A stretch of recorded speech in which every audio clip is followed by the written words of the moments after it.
Rentrée parlementaire décisive pour cette année 2023 que vous connaissez, électorale, mais aussi la situation sécuritaire de la République démocratique du Congo qui continue d'inquiéter la population. Des décisions fortes doivent être prises, des alliances, mais avec qui?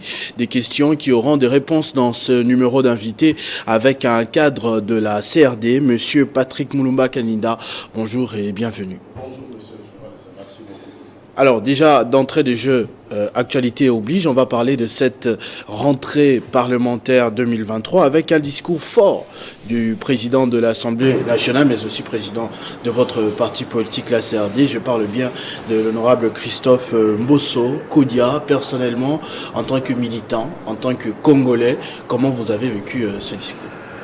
Oui, le peuple congolais, dans son ensemble, nous de la CRD, et moi personnellement, nous avons assisté à un discours de très haute facture, à un discours magistral répondant aux défis, aux enjeux de l'heure. L'honorable président a fait preuve de quelqu'un qui a la maîtrise des affaires d'État. Au travers de son discours, il a brossé, il a fixé l'opinion sur beaucoup de questions, notamment la question sécuritaire, ce qui se passe à l'est du pays, mais également sur les questions électorales, avec en perspective les élections qui seront organisées comme prévu le 20 décembre de cette même année, mais également il a remis le pendule à l'heure par rapport à la polémique qui a eu lieu avec des acteurs politiques en mal de positionnement sur l'épisode de 2018.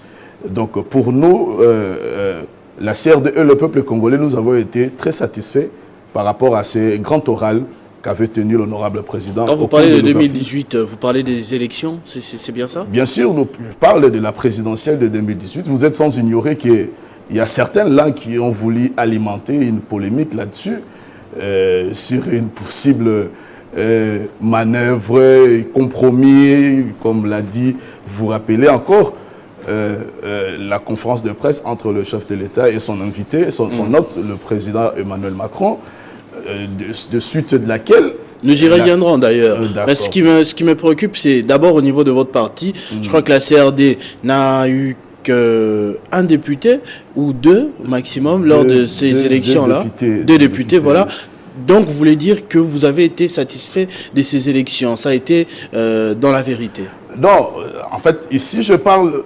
Ou bien vous rejetez en termes de polémique qui a été créée autour de la présidentielle de 2018. Vous vous rappelez la sortie médiatique controversée de l'ancien président de la CENI, Corneille Nangaa, des gens en mal de positionnement, je parle bien de politique, de l'opposition. Ils ont voulu manipuler l'opinion après cette sortie médiatique qui lui-même avait aussitôt recadré. C'était d'ailleurs ici chez vous, je pense bien. Et puis ben voilà. Et l'honorable président a voulu remettre le pendule à l'heure pour dire que les élections de 2018, à l'issue de laquelle le pays a connu un gagnant, et sans nul doute le président de la République actuelle, Félix Antoine Tshisekedi Tshilombo.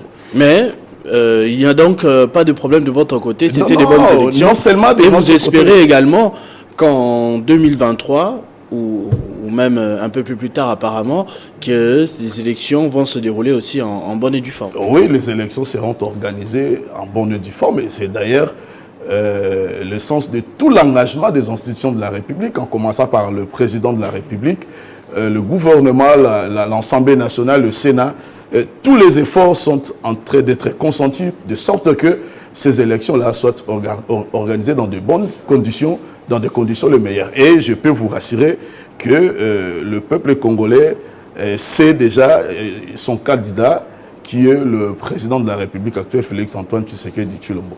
Alors, on le connaît, le président de l'Assemblée nationale, pour son attitude à ne pas avoir sa langue en poche. Il dit les choses comme elles sont. Autrefois, auteur du discours qui demandait aux élus nationaux de quitter les groupes armés, ça avait d'ailleurs annoncé quelques tumulte au sein de l'Assemblée nationale. Certains députés n'étaient pas d'accord avec ça, même si après il y a eu d'autres nouveautés, d'autres mises à jour. Quel point, comme le discours de cette fois-là, a eu à marquer les esprits cette fois-ci? Non, vous savez, l'honorable président s'est résolu de s'engager aux côtés du chef de l'État pour lui apporter sa main forte, notamment en ce qui concerne le défi sécuritaire à l'est du pays. Il s'est engagé formellement et vous pouvez me croire que son engagement sera sans limite et sera sans désemparé. Il va continuer à le faire pour permettre à ce que le chef de l'État puisse faire régner la paix tel que le peuple congolais le veut. Et d'ailleurs, l'honorable président en avait fait bien mention lorsqu'il a parlé, il a dénoncé du haut de son perchoir l'agression rwandaise dans des termes aussi forts que vous pouvez l'imaginer. Il a dénoncé, c'est-à-dire il a dénoncé le caractère belliqueux du dictateur sanguinaire Kagame au travers de son attitude belliqueuse qui veut soumettre notre pays dans une sorte d'emprise dictatoriale qui frise le velléité expansionniste. Et l'honorable président, du haut de son perchoir, il a dénoncé haut et fort, exactement comme d'ailleurs le fait aussi bien le chef de l'État partout où il va. Et il a même dit, il a même annoncé que dans le cadre de la diplomatie parlementaire, le travail va continuer, il va aller partout où la République va lui exiger, de manière à porter haut et fort la voix de l'Assemblée nationale, justement pour accompagner le chef de l'État à réussir ce défi sécuritaire. Est-ce qu'il ne s'agit pas d'une propagande active, une propagande électorale active avant que la CENI n'annonce la date? Le président Mbosso se lance déjà dans une propagande pour faire élire le président de la République. Non, il n'y a pas de propagande anticipée, non, pas du tout. L'honorable président, il est dans son rôle, il a un candidat. Et quoi de plus normal, lorsque l'occasion s'y présente, de glisser quelques mots pour son candidat, le candidat du peuple congolais, le candidat de son parti. Donc il n'y a pas à s'inquiéter par rapport au non, il est en train d'anticiper la propagande. Non, pas du tout. Alors, j'aimerais un peu entrer aussi dans les coulisses par rapport à un événement qui a eu lieu tout récemment. Je ne sais pas comment vous avez été informé ou comment vous avez appris la nouvelle au sein du parti. Est-ce que c'est le président de la République qui avait demandé au président de l'Assemblée nationale, Christophe Mbosso, de mobiliser la population pour accueillir le président Macron, par exemple? Non, il faut savoir que l'Assemblée nationale est un corps constitué toute une institution qu'elle partage avec la Chambre serre, le Sénat. Et en tant que telle, elle est libre d'initiative, en tout cas si celle-ci va dans le sens de l'intérêt du peuple congolais. Vous savez, l'honorable président est un homme d'une sagesse exceptionnelle. Vous imaginez ce qu'il a conseillé, son appel de réserver l'accueil à notre hôte, à l'hôte du président de la République, le président français Emmanuel Macron. Vous savez ce que cela a permis? Parce qu'il a demandé, écoutez, peuple congolais, nous avons toujours été un peuple hospitalier. C'est dans notre tradition.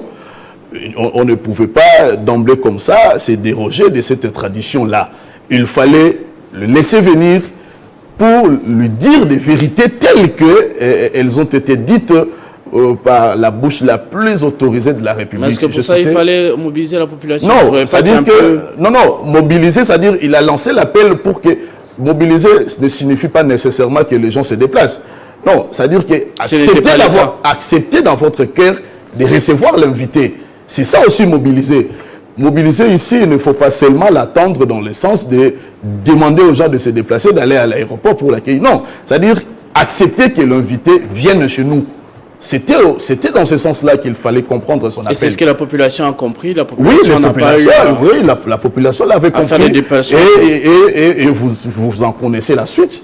Les vérités ont été dites à M. Macron par le chef de l'État, et tous les peuples congolais se sentent fiers de leur président de la République, au-delà même de notre territoire, je dirais même l'Afrique tout entière, et même le citoyen du monde qui aspire à un monde véritablement libre. Ils ont applaudi. Il vous suffit seulement aujourd'hui de voir le média dans les réseaux sociaux. Vous allez voir comment la réplique, disons, la réponse du chef de l'État par rapport à l'égarement du président Macron a été accueillie, même sur la terre française, en Afrique, tout comme ici chez nous. Donc l'honorable président avait vu juste. Ok, parce qu'il y en a qui ont dit qu'il y avait un excès des ailes, hein, que c'était une initiative personnelle. Puis la preuve, le président français est arrivé en douce dans la soirée et a un peu surpris les gens, les militants qui étaient là toute la journée et qui ont attendu des heures et des heures. Non, mais ça c'est le protocole. Moi je ne saurais commenter sur ce protocole-là, ce protocole d'État français. Ils ont les raisons qui les ont poussés à demander au président Macron d'atterrir tard la nuit. Mais moi, je sais que c'est vrai, le peuple congolais, vis-à-vis de l'attitude de la France, émettait de réserve par rapport à son avenir ici chez nous. Alors, il fallait qu'il y ait quelqu'un qui demande au peuple congolais d'accepter que l'invité vienne chez nous, de sorte que, quand il sera ici, que la vérité lui soit dite ouvertement, parce que, vous savez, le peuple congolais doute sur la sincérité de la République française par rapport à l'agression dont nous sommes victimes de la part du Rwanda. Et donc, l'attitude du peuple congolais est compréhensive et la sagesse de l'honorable président peut avoir des explications dans ce sens qu'il fallait laisser à l'invité de venir pour lui dire de vérité de manière crue. Revenons à cette rentrée, cette session parlementaire qui est essentiellement législative. D'ailleurs, la toute dernière, normalement, pour cette législature, la dernière session... Non, l'avant-dernière. Non, la dernière session consacrée uniquement aux affaires politiques et administratives. Ah, parce qu'après, c'est essentiellement budgétaire. Donc, il y a une polémique, une autre polémique qui a éclaté quand on a vu le président de l'Assemblée nationale en compagnie du porteur de la loi, Tiani, qui n'est plus à détailler aujourd'hui. Quelles sont les intentions selon vous, qui le côtoyez personnellement, du président de l'Assemblée nationale vis-à-vis de cette loi? Non, d'entrée de jeu, il faut dire qu'il n'y a pas d'intention derrière. C'est dans la normalité des choses, n'est-ce pas? L'honorable Ntingi Pouloulou est dans son droit. L'honorable président est dans son devoir républicain, tel qu'il lui exige la loi de la République. Qu'est-ce que vous aurez voulu? Qu'il refuse de recevoir un élu qui vient discuter avec lui à propos d'une proposition de loi. Par ailleurs, elle mérite, cette proposition, une attention particulière de la part de la nation tout entière, parce qu'elle aborde des questions d'une importance capitale. La question de la défense de notre souveraineté. L'honorable président attache une attention particulière aux questions qui touchent directement à la souveraineté de notre pays et aux intérêts supérieurs de la nation. Donc, il ne pouvait, dans l'exercice de ses fonctions, de ses prérogatives, recevoir l'honorable Ntingi Pouloulou accompagné de M. Tiani en ce qui concerne la loi, plutôt la proposition de loi portée par le deux précité. Mais vous savez quand même ce que cela sous-entend. Autrefois, le président de la République même a émis des réserves par rapport à cette initiative portée par Ntingi Pouloulou, initiée par M. Tiani. que cela nous faisait reculer, que cela ne profitait pas à la démocratie, à la liberté, à l'état de droit pour lequel lui il est venu au sommet de l'État. Non, ne faites pas passer le président de la République pour un dictateur. C'est vrai, il a donné son opinion, mais l'honorable Ntsingé Pouloulou, il est dans ses droits. Et M. Noël Tiani, en tant que citoyen pourvu de droits, également est dans ce droit d'enclencher une procédure s'ils estiment que le pays serait menacé pour telle ou telle autre raison et qu'il faille en ce moment-là prendre des dispositions pour justement sécuriser le pays au plus haut sommet de l'État. Donc c'est vrai, le président de la République a émis une opinion libre, tout comme M. Ntsingé Pouloulou et Noël Tiani, M. Tiani, sont tous dans leur droit de réfléchir et de proposer des solutions lorsqu'ils estiment qu'à un certain moment, un problème est posé et qu'il faille trouver une solution. Alors, on accuse parfois, une fois de plus, je rapporte ce qui se raconte dans l'opinion, le président de l'Assemblée nationale, se basant sur sa fidélité sans faille, ça personne ne lui refusera envers le président de la République, de parfois dégager le chemin pour Félix Tshisekedi, que ce soit avec la bonne ou la mauvaise manière, pourvu qu'il puisse avoir un chemin tout droit devant lui sans en caillou. Et ce genre d'attitude, entre autres, recevoir le député Ntsingé Pouloulou accompagné de Noël Tiani au sujet de cette loi qui fait débat, fait partie de ce genre de pratique avec un peu de brin de dictature que vous venez d'évoquer tout à l'heure. Non, je peux vous rassurer que l'honorable président de l'Assemblée nationale, Christophe Mbosso, est un démocrate convaincu. Il est démocrate. C'est pas ce que les députés disent. Il est démocrate dans son âme, dans son esprit et dans son sang. C'est quelqu'un qui a le sens des responsabilités. Il sait que il y a des droits qu'il ne faut pas empiéter, notamment le droit pour un élu du peuple de proposer une loi, le droit pour un citoyen congolais de réfléchir sur une question de vie nationale. Donc, comment vous... Les droits aussi aux députés de s'exprimer devant la tribune sans être interrompu. On n'aura pas droit à ce genre d'incident cette fois? Excusez-moi, l'honorable, c'est lui qui a la police du débat. Le règlement intérieur lui reconnaît cette prérogative-là.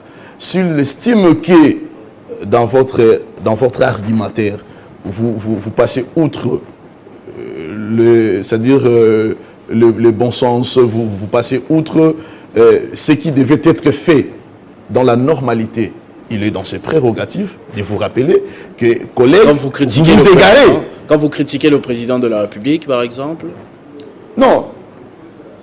Moi, je sais à bien des égards des élus du peuple et de l'opposition qui ont, sur cette estrade-là, critiqué sévèrement le chef de l'État. Sans que le président Mbosso ne les interrompe? Bien sûr que oui. L'honorable président interpelle que lorsqu'il constate qu'il y a égarement dans la démarche de l'élu qui a en ce moment-là la parole sur le strade. Mais rassurez-vous que l'honorable président, c'est un partenaire privilégié du président de la République. Il le travaille en tant que l'un des membres du présidium de l'Union sacrée, dans le sens de faire réélire le chef de l'État. Ça n'a rien à voir avec le cadre institutionnel dans lequel il se trouve en tant que président de l'Assemblée nationale. Et d'ailleurs, le président de la République n'a pas besoin qu'on lui taille ou qu'on lui balise le chemin. Non, ses œuvres déjà parlent en son nom, en sa faveur. Et le peuple congolais voit ce qui s'est fait, ce qui se passe. Le peuple congolais est témoin et il le porte à cœur. Le peuple congolais sait que le 20 décembre, lorsqu'il sera devant le rendez-vous de l'histoire, j'allais dire devant les urnes avec son bulletin, il sait qui il va voter, il a son candidat à cœur et il est nulle autre personne que le président de la République, Félix Antoine Tshisekedi Tshilombo. Alors, on a parlé de sécurité, on a parlé de cette rentrée, mais j'aimerais aussi qu'on évoque un tout petit peu les élections qui vont venir à la fin de l'année, justement. Est-ce qu'à votre niveau, votre parti politique, la CRD, vous vous préparez sérieusement pour ces échéances? Je peux vous rassurer comme je l'avais fait la fois passée que j'étais ici. Parce que j'ai vu des images, hein, une mobilisation à Kenge. Voilà, à Kenge, ça se passe un peu partout sur l'ensemble du territoire national, dans le Grand Équateur, dans le Grand Katanga, dans le Grand Bandundu, le Grand Kasaï. Le parti se mobilise pour justement répondre à ce grand rendez-vous électoral. Et rassurez-vous que on se prépare pour rafler des sièges aussi bien au niveau du législatif national que celle provinciale.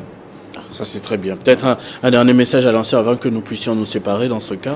Non, le message que je peux, c'est celui de demander au peuple congolais de renouveler leur confiance aux institutions de la République. Celles-ci travaillent d'arrache-pied pour apporter des solutions aux problèmes, aux défis et confronter la République.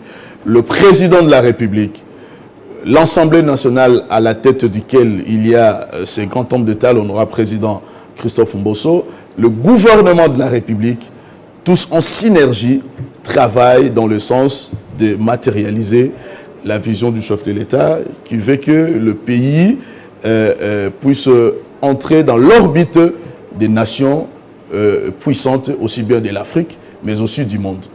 Merci beaucoup, M. Patrick Mulumba Kaninda. Je rappelle que vous êtes cadre de la CRD, parti cher à l'honorable président de l'Assemblée nationale, Christophe Mbosso Kodia. Merci également à vous d'avoir suivi ce magazine, l'invité. Nous nous retrouverons très prochainement avec le même plaisir. Entre-temps, vivez heureux, vivez 100 ans, mesdames et messieurs.